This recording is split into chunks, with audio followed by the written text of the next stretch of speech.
हमारे नए गली न्यूज़ इंडिया चैनल को सब्सक्राइब करें और बेल आइकन दबाना ना भूलें। दोस्तों, टीम 07 के लिए बहुत बड़ी खुशखबरी है। आज ये हम मुंबई हाई कोर्ट में, बॉम्बे हाई कोर्ट में यहाँ पर खड़े हुए हैं। उनकी जो सेशन कोर्ट की जो बेल जो है, एंटीसिपेटरी बेल जो रिजेक्ट हुई थी, हम आपको एक खुशखबरी दे दें कि आज वो बेल जो है ABA है जो कोर्ट ने ग्रांट कर दिया, यानी एंटीसिपेटरी बेल टीम 07 को ग्रांट कर दिया, इंटरिम रिलीफ दिया हुआ है। आज बात करते हैं अली काशिफ जी से और एडवोकेट जीतेश अग्रवाल जिन्होंने इनको रिप्रेजेंट किया। काशिफ जी, आज एक बहुत बड़ी आपने कम से कम तकरीबन 5 करोड़ फॉलोअर्स हैं इनके टीम 07, उनके लिए एक बहुत बड़ी खुशखबरी दी आपने। आज अचानक बोर्ड पे मैटर आ गया और अचानक बेल हो गई, जरा बताएंगे प्लीज़। देखिए, पहली बात तो 9/16 सप्लीमेंट्री बोर्ड पर रखा था इसको, और मैं खुद उम्मीद नहीं कर रहा था कि 3 बजे से पहले मैटर कॉल आउट हो जाएगा क्या, बट शार्प 1:55 को मैटर कॉल आउट हुआ है। एंड ज़्यादा सुने बिना जस्टिस मोहित डेरे जो है उन्होंने एप्लीकेशन पढ़ा, और पढ़ने के बाद 2 मिनट के अंदर ही उन्होंने बोल दिया कि इंटरिम ग्रांटेड, और 10,000 रुपीज़ की कैश बेल दिया हुआ है दोनों को, और 29 और 30 को कोऑपरेट करने के लिए बोला पुलिस स्टेशन में। तो वी आर हैप्पी कि इंटरिम मिल गई है एंड कैश बेल के लिए भी हो गया है एप्लीकेबल। तो बस हमारी जो मेहनत थी, जो सेशंस कोर्ट के जज ने जो चीज़ नहीं देख पाए। एक मिनट, हम आपके पास जीते अग्रवाल से पूछते हैं, 3 जन का नाम था, उसमें से कितने की बेल? जितने लोग का भी नाम था उसमें जिसका एक वकालतनामा नहीं था उनका छोड़ के बाकी सबका बेल हो गया है। 10,000 रुपये का उन्होंने कैश बेल बोला है, और उनका ये व्यू था कि 153A जो सेक्शन लगा है इसमें कस्टडी की ज़रूरत ही नहीं है।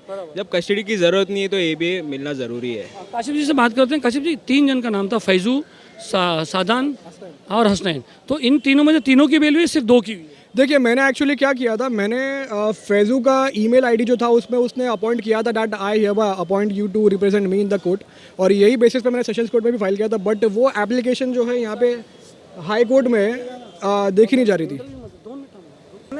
हाई कोर्ट के अंदर ये ऑब्जेक्शन में आ रहा था कि उनका वकालतनामा जो है उनका साइन किया हुआ कुरियर से मंगाना था। अगर हम कुरियर से मंगाते थे तो हमारा 2 से 3 दिन और डिले हो सकता था। तो इसीलिए मुझे मजबूरन 2 लोगों की फ़ाइल करनी पड़ी, और फैज़ल को फ़िलहाल अभी हमने एप्लीकेशन में नहीं रखा है, लेकिन डेफिनेटली जैसे अपडेट मिलेगी और जैसे हमारे पास कुरियर आ जाएगा वकालतनामा का, हम उसका भी एप्लीकेशन फाइल कर देंगे। फैजू की इंट्रीम अभी तक हुई नहीं, फैजू की अब तक नहीं हुई है। ऐसा कोई तरीका नहीं था कि जज साहब को बोला जाए कि अगर वो लंदन से आता है या जहाँ पर भी है वो आउट ऑफ इंडिया, वो आए और मतलब उसको कुछ इंट्रीम रिलीफ कर दे, वो आके कोर्टनामा अपना कोर्ट के प्रोसीजर फिल कर दे, ताकि कहीं अरेस्ट नहीं हो जाए वहाँ पर एयरपोर्ट पे आने के बाद? नहीं, देखिए, बॉम्बे हाई कोर्ट का मैनुअल है, वो मैनुअल में ये है कि अगर कोई अगर अवेलेबल नहीं है, स्पेशली एंटीसिपेटरी बेल एप्लीकेशन में, तो उनको जो है अपना वकालतनामा कुरियर से भिजवाना पड़ेगा।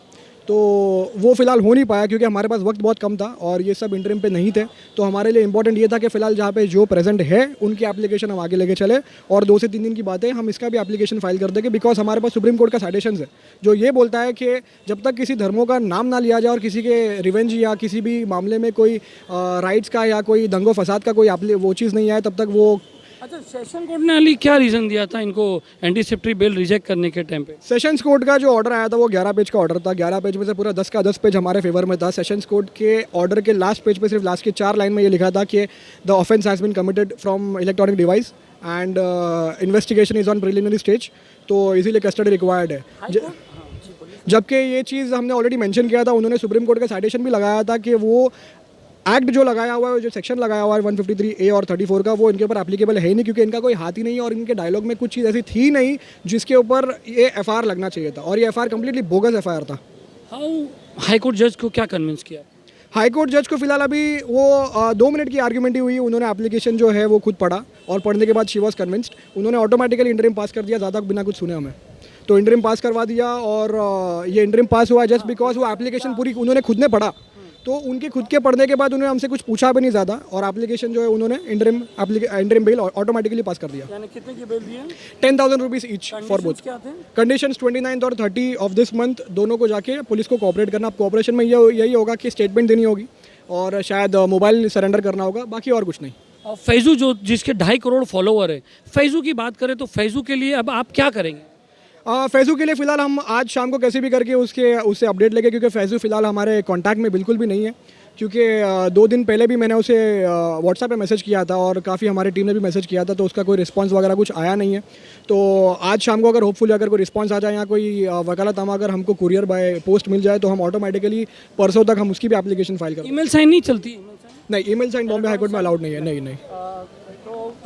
देखिए फैज़ू अगर आप जहाँ पर भी हो, काशी भाई का ईमेल खोलिए, उसका जवाब दीजिए, फटाफट कोरियर कीजिए, तो आपको भी शायद इसमें फिर कोई ज़रूरत नहीं पड़ेगी ना। बिल्कुल, क्योंकि ग्राउंड ऑफ पैरिटी यहाँ पे आ जाएगा कि अगर 2 लोगों को आया है तो तीसरे को भी मिलना चाहिए। और बाय डिफ़ॉल्ट अगर इंटरिम पास हो चुका है तो वी अंडरस्टैंड दैट द जज is convinced with our application and the citation of supreme court.